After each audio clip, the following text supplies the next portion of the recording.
Parents forced me to celebrate sister stealing my abusive ex 2 years after divorce. Now they're furious I cut their cash flow. 2 years ago, I was married to a loser named Ron. I don't use this term lightly or out of spite.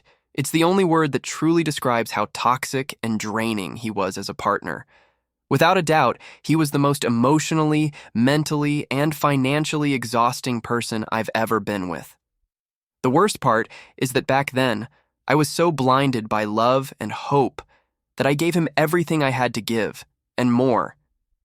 Now, it almost feels unbelievable to say that I literally poured my blood, sweat, and tears into making our relationship work, only for him to take and take without giving anything in return. Ron and I dated for 3 years before we got married. During that time, he never managed to keep a decent job, which was frustrating. But at least back then, it seemed like he was trying. He would take on odd jobs here and there and say that he was working for something better. I chose to believe him because we were still young, and I thought that at some point, his ambition would wake up and he would start doing what was necessary. I learned, and I give this as advice, don't expect people to change. They can change, but if it doesn't come from within them, they never will. Then life threw us a curveball. I found out I was pregnant. Neither of us expected it since we weren't trying, and I didn't have enough time to think about my options before Ron started pressuring me to get married. He insisted that it was important for our child to be born in a family setting. He said he wanted to do the right thing for me and the baby. At that moment, it seemed like a romantic and honorable gesture. I thought that the news of becoming a father would put him in the right mindset, and that it would finally make him mature. But it didn't happen. Foolishly, I agreed to marry him, thinking it was the best decision for all of us. But if our relationship had cracks before, marriage turned them into huge gaps almost immediately. After we got married, things started falling apart. The little effort Ron had put into our relationship before disappeared completely, and his true colors began to show. Rather than taking on his role as a husband and future father, he seemed to think that marriage gave him a free pass to stop trying altogether. Ron started spending every penny he made on gambling or alcohol. This happened daily. He would stay out until late in the night, trying to win money by betting on things he wasn't even remotely good at. Meanwhile, I was pregnant, working full-time, and desperately trying to keep us afloat despite my condition. I took on the responsibility of all our bills, household expenses, and everything else related to preparing for the baby's arrival. If I ever thought Ron would change, I was wrong. He never helped me. One night, I woke up feeling terribly sick. A wave of panic hit me when I realized I was bleeding. I could feel it running down my legs, and deep down, I knew something was terribly wrong. My first instinct was to call Ron for help. But as usual, he wasn't home. I called him repeatedly, hoping he would answer and come help me. When he finally did answer, he flatly refused to take me to the hospital. He said it was probably nothing and that he wanted to stay with his friends. In that moment, I realized I couldn't count on him, not even in a major emergency. I had no choice but to drive myself to the hospital, shaking with fear and pain all the way. The doctors confirmed what I had already feared in my mind. I had suffered a miscarriage. I felt like I couldn't breathe, and I didn't know what to do. To make matters worse, when Ron found out about my miscarriage, he blamed me for losing our baby. He had the audacity to suggest that somehow it was my fault, that my body had failed, or worse, that I had done something to cause it. I was already drowning in guilt, questioning every move I'd made during my pregnancy, and here was the man who was supposed to be my partner, rubbing salt in my deepest wounds. He even told me that God had taken the child from me and given it to someone else who deserved it more. For weeks after the miscarriage, I lived in mourning and shame. I was completely depressed, crying for hours in bed, unable to even get up and go to work. Ron didn't try to comfort me or help me process the loss. Instead, he just made me feel worse, as if I didn't even deserve basic compassion. He acted with disgust every time he saw my face. I was the one who finally had to get up and try to distract myself with work. Despite what I was going through, I knew we needed the money. Ron had a job that he had gotten, but he lost it due to downsizing, and he was the perfect candidate because he was the least productive, always showing up late and tired. After that, our situation worsened. Instead of using the setback as motivation to find another job or contribute significantly to the household, he just gave up. He spent every single day at home playing video games, leaving dirty dishes, empty cans, and trash all around, and then acting as if it wasn't his responsibility to clean any of it up. He didn't lift a finger to help around the house, not even the bare minimum. I began to feel so overwhelmed by the weight of it all that I was dangerously close to taking my own life twice. But somehow, with sheer willpower, I managed to pull myself away from that abyss. Despite being sick and completely exhausted, Ron kept expecting me to cook for him, clean up after him, and take care of all his whims.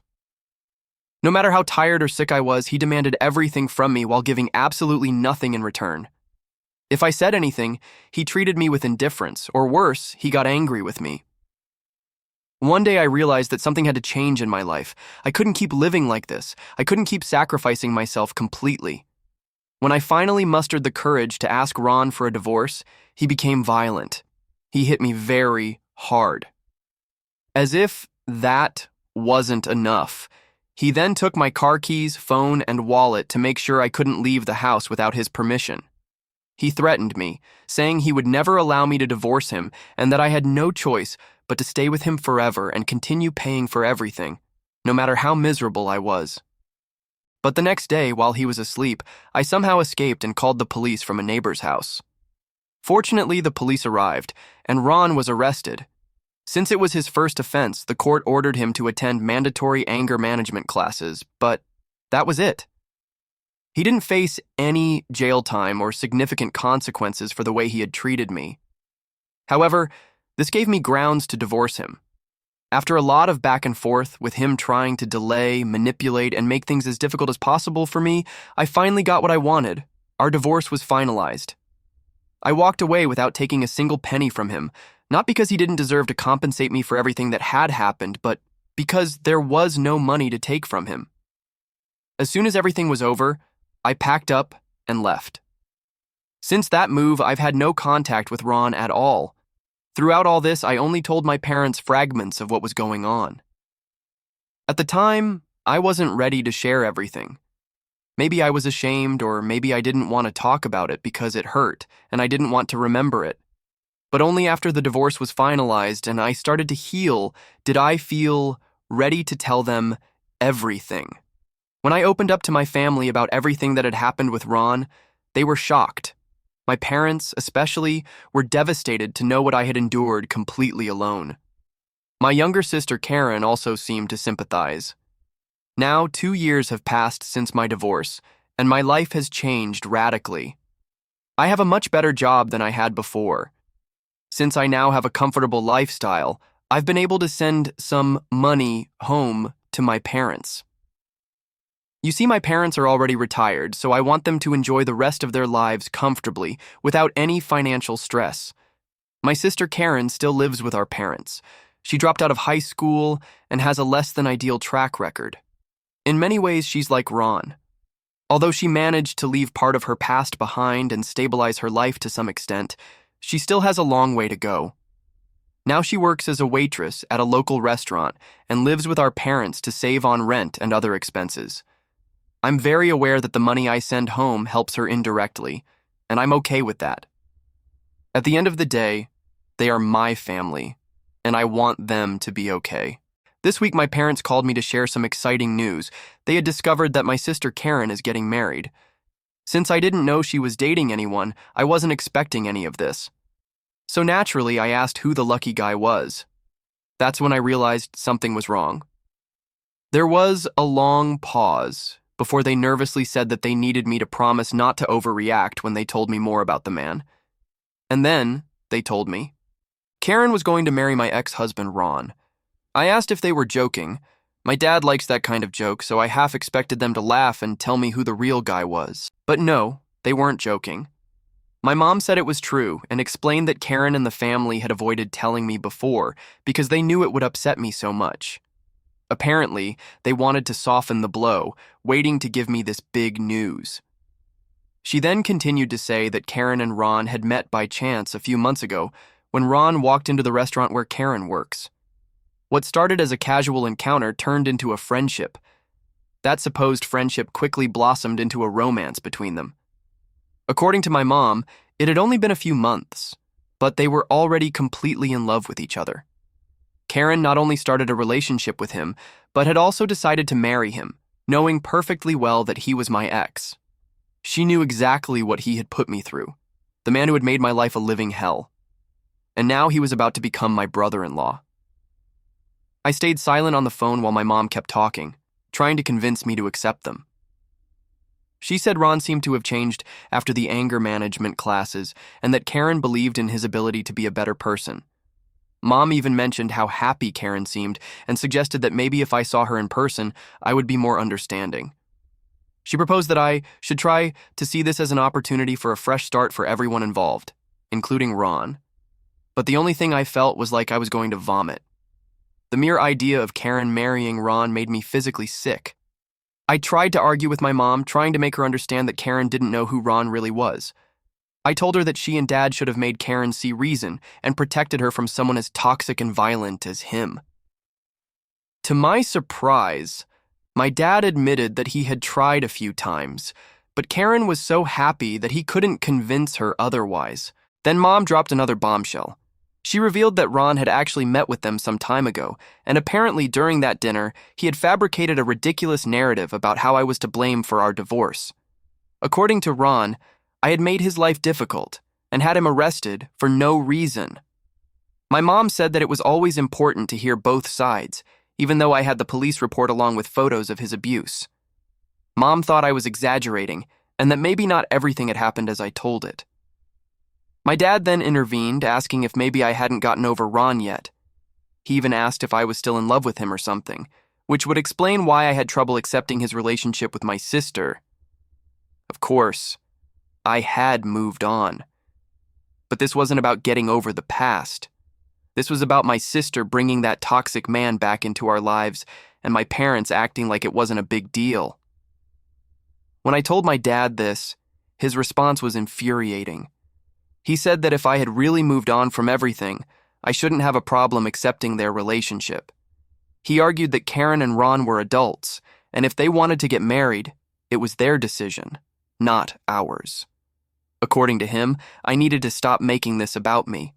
He said I should be happy and support my sister, especially because Karen had been too afraid to tell me about her relationship with Ron from the start. But now that they were getting married, they expected me to forget about my failed marriage and be happy because two wonderful people found love. Hearing this only fueled my anger. My sister wasn't afraid because she thought I would be unreasonable. She was clearly afraid because deep down she knew this was wrong. She knew what Ron had done to me and still she chose to be with him. Now everyone was trying to emotionally manipulate me into supporting them. When I realized we had been talking for a long time and weren't going to get anywhere because they wanted to believe Ron was innocent or didn't care what he had done to me, I decided enough was enough and hung up. Since then, I've been thinking, and I really don't care who my sister marries, but I won't be part of that family, emotionally, nor financially. Do they think it's wrong that I stopped financially helping my parents after all of this? Update 1. When you think about publishing your story on the internet where everyone can read it, even though I've omitted details or changed names, you still feel a certain fear. There's no greater vulnerability than telling the world what has happened to you. But I'm glad I shared this on Reddit, as I've received more support from strangers than I ever received from my own family, which says a lot. Let me clarify something. I'm not just upset because Karen plans to marry Ron. I'm completely horrified that she even chose to be with a man like him in the first place, knowing everything I've told her. It's devastating to think that my own sister would even consider being with him, much less marrying him. How can she justify being with such a man? How can she think he's a safe or trustworthy partner after everything he's done? What's worse is that somehow, Ron has managed to manipulate not only Karen, but also my parents, making them believe a twisted version of the facts. Or, as I said before, maybe they just don't care what he did to their other daughter and are just happy with how Karen feels about all of this. Either way, believing his lie that we were both to blame for our marriage or that they don't care about everything he did to me is practically the same. As the older sister, I worry about Karen's well-being. Even though we've had our ups and downs like any sisters, I've always cared for her and wanted the best for her life. That's why this situation is so painful for me. That's why I've tried to make them see that what they're doing is wrong on so many levels. It's not even just a matter of her marrying my ex. It's the kind of person she's marrying. I'm sure she's going to have a marriage just like or much worse than the one I had. That's why I'll try to speak directly to her instead of my parents. I believe this situation deserves talking to the ringmaster, not the monkeys. I'm aware I might get the same response from my sister as from my parents, but at least I'll have peace of mind knowing I warned her. If she doesn't want to listen, at least I can say I told her so when it all falls apart. I don't think Ron has changed enough to become a responsible person who holds a job and doesn't hurt others. Maybe I'm too pessimistic, but that's what I believe. That's why I decided to schedule a video call with Karen this week. I want to talk to her directly about the situation. I need her to understand exactly who Ron is and what he's capable of, just in case it hasn't been clear to her until now. I understand that sometimes when you're in love, you let a lot of things slide. I know because that's exactly what happened to me. That's why I want to do what I can to help her. After that, it will be her decision to do what she thinks is right. I'll have that conversation and come back to tell you all about it. Update 2. Well, the video call with Karen didn't go as I expected. Let me clarify, I expected it to go badly, and that she would still want to marry him, but I didn't expect it to go completely badly. I gathered all the evidence I had, including the medical records, documenting the abuse I suffered at the hands of Ron. I had never shown this to my family before, but this time, I wanted to show them undeniable proof of the pain and suffering he caused me. Not to make it about me, but to warn Karen about the kind of man she was dealing with. I didn't show them everything because I didn't think it would be necessary, but now it seems it was. After putting the evidence right in front of their faces, I think it still hasn't been enough. The video call I thought would be just between my sister and me started off badly because my parents were with her. Still, I continued with what I had planned to do, and at least they could see everything too. I explained everything as clearly and calmly as possible, telling her that this could also be her future if she stayed with him. But instead of listening, Karen immediately got defensive. She argued that Ron had suffered just as much as I did during our marriage and accused me of being an attention seeker, saying I was using my past experiences to gain sympathy from everyone. She told me that Ron had told her that I had provoked him into acting violently against me, and that I was wrong to call the police when he physically assaulted me. As if that wasn't enough, Karen had to bring up a sensitive topic for me, like my miscarriage, saying that maybe it was for the best that I lost my baby with Ron because I clearly wasn't meant to be his wife for long, nor the mother of his child. Here was my own sister, using that against me when I wanted to help her. The only thing I noticed during the call was that my parents mostly stayed silent. When they spoke, it was to try to calm us down rather than taking a firm stance. They didn't defend me. Instead, they seemed more concerned about keeping the peace and agreeing with my sister. The only remotely rational thing my dad said was that he promised to keep an eye on Ron to make sure he didn't hurt Karen like he hurt me. I asked how they planned to do that, and that's when he informed me that Ron was apparently going to move in with them after marrying Karen for a while. I told him that was a very bad idea. Actually, a terrible one. However, he said it was their house, so it was up to him, not me, to decide who could live there. He told me it was the right decision for Ron to move into Karen's room after the wedding, since they didn't have a place of their own yet. My parents said this arrangement would allow Karen and Ron to save money while letting them keep an eye on them. I warned them that once they let Ron in, he would never leave. He's a parasite, plain and simple. Once he feels comfortable, he will find all the excuses to stay, draining their money and bringing more problems. They were opening the door to disaster. I asked my parents if they had really thought this through. Did they really believe Ron had changed? Did they think they could handle him better than I did, after everything he had done to me? My mom dismissed my concerns, saying that maybe Ron wasn't as in love with me as he was with Karen, and that's why things turned out the way they did. I told my parents, without a doubt, that if this was how they were handling things, then I couldn't just watch. I'm against Ron and Karen's relationship, and I no longer wanted to be part of it. I told them that if they wanted to continue supporting Karen and Ron's twisted relationship and let him move in with them, then that was their decision. But from now on, I would cut contact with them. I didn't want to be part of a family that supported my abuser. I also informed them that I would no longer send them money, something I had been thinking about since my original post, but had never talked to them about. I didn't want to keep supporting my family along with Ron. When my parents heard this, they said that if I didn't want to talk to them because I was acting childish and not getting what I wanted, then at least I could keep sending them money so I wouldn't look so bad. After all, I was already giving a bad image as a sister and daughter. Karen also agreed, saying she planned to quit her job and focus on being a housewife for Ron, giving him everything he needed, and that she needed my money more than ever because Ron still didn't earn enough. I told her that if she wanted to live that lifestyle, then Ron should be the one to finance it, not me. That's what men who want a housewife do. Karen then yelled at me, accusing me of punishing them out of jealousy. She said I was cutting them off simply because she had what I wanted and that I hadn't moved on from the past. Well, if that's what she thought, then maybe I should stay away from them. And when I say stay away, I mean stay away with my money. It's time they pay for all this nonsense themselves. Since that conversation, I've stuck to my word and completely cut ties with my family. Update 3. It's been 2 months since my last update, and I'd like to thank everyone for their messages and supportive comments. I just found out from some of my cousins that Karen and Ron ended their relationship. Apparently, Karen found out he was cheating on her just a week before their wedding was supposed to take place. From what I've heard, she completely lost it with him. Given everything I know about Ron, it's no surprise, really. He's obviously a liar, manipulator, and cheater, but I can't help feeling a little bit vindicated. I was right about him. He hasn't changed. The worst part is that during their confrontation, Ron hit my sister. Things turned violent between them. I ask myself, what do my parents think now, after putting a violent man with my sister? After knowing with proof that this violent man had also hit one of their other daughters.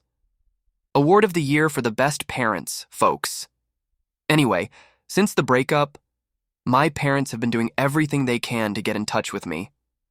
Apparently, they've been begging my relatives to speak with me, asking them to convince me to resume communication with them now that Karen and Ron aren't getting married. They want to fix things between us, ease the tension, and bring me back into their lives. I can't help but laugh at them because what they really want is to keep getting the money. I will only thank them for showing me how good my life is now that I don't have my family around, so I don't know why I would want to go back to them. It wouldn't be very smart. My career is thriving, and I've also started dating someone new. Right now, I'm not willing to risk any of that, let alone be sucked back into my family's drama. They can keep begging all they want. They had their chances and blew it. It's time they look somewhere else. For anyone who might be worried about my safety, please don't. Ron can't show up at my house. I live in a secure apartment with cameras everywhere. If he ever shows up, believe me, I'll have him arrested, and this time we'll make sure he goes to prison. Also, I haven't cared about him for 2 years, so I doubt he cares about me now. Update 4. It's been 6 months since my last update. I don't know if anyone is still following this story, but I wanted to share that my parents recently sent me an email saying that my dad had an accident and broke his hand. They claim that some of the medical bills aren't fully covered by insurance, and they've fallen behind on other bills. Now they want me to pay for everything. They're also complaining that Karen isn't helping them with anything, which, surprise, I'm not at all shocked by. But what really bothers me is the sudden wave of apologies they're throwing at me now. Apparently, they're realizing how wrong they were months ago and how badly they treated me for no reason. They even mentioned that they should have listened to me about Ron and how sorry they are for pushing me away. It's so convenient that when they need money, they remember to apologize and tell me I was right. I just replied, "I told you so," and then blocked their email. I don't expect them to stop there, but I can keep blocking any address they use. As for Ron, this second charge of violence has earned him about 6 months in prison, most of which he's already served. It only took him hitting 2 women from the same family for the justice system to do something. Speaking of slow justice, it would be interesting to see what he does when he gets out of prison because Ron isn't exactly one of those guys who meditates and takes things calmly. Update 5. I received another email from my parents and it's been quite interesting. I've received a few more of these over the past few months, but none like this one. So here's the update with their email. My dad wrote to me because now he has a second medical bill to pay, and obviously, they want me to help them pay it. It's a medical bill because he got hit pretty badly and had to spend a few days in the hospital. When I was sending money home, they paid for better insurance. But when I stopped, they had to get one that covered fewer things. That's why they keep accumulating debts. The injuries were caused by Ron, who, after getting out of jail, went to their house to confront Karen for reporting him. My dad stood in the doorway to stop him from entering, and he got beaten up. Ron was arrested because Karen called the police, which I hope gives him much more time in prison than he got initially. However, my dad had to be hospitalized, and that's where the email for this update comes in. I've blocked this new email, and I'm not going to help them. I would tell them, I told you so, but I already said that in the first email. So now they better pay for their own mistakes. As for Ron, I believe he's gotten another 2 years in prison for hitting my dad, plus breaking a restraining order that my sister had against him. Although I don't have proof, this is what I've heard from friends who live in the city and who also know this from rumors.